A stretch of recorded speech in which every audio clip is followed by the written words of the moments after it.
Ona grass an phat ton don ni hei hi masap pera an phat thina hei hi artificial grass pha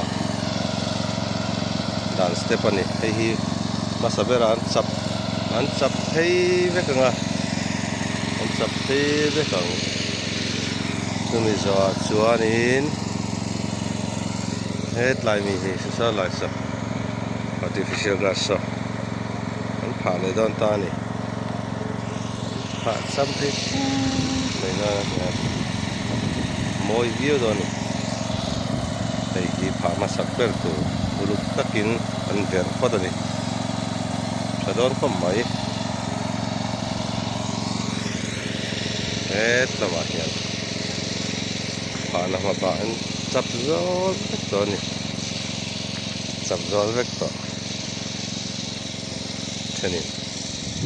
anda sumuk mereka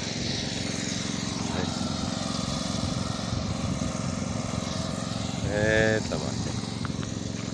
artificial grass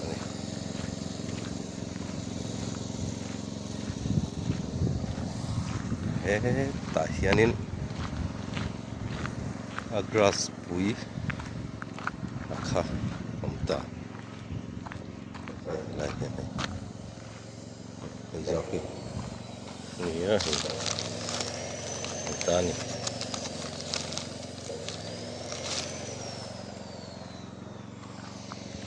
roll liền khóc mày chặt đuôi mày đó này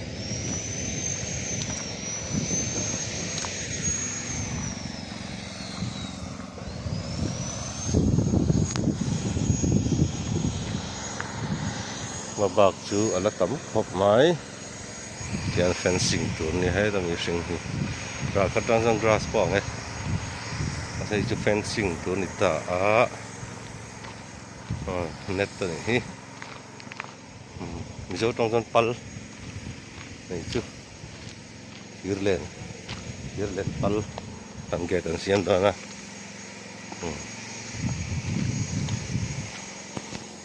ei bandu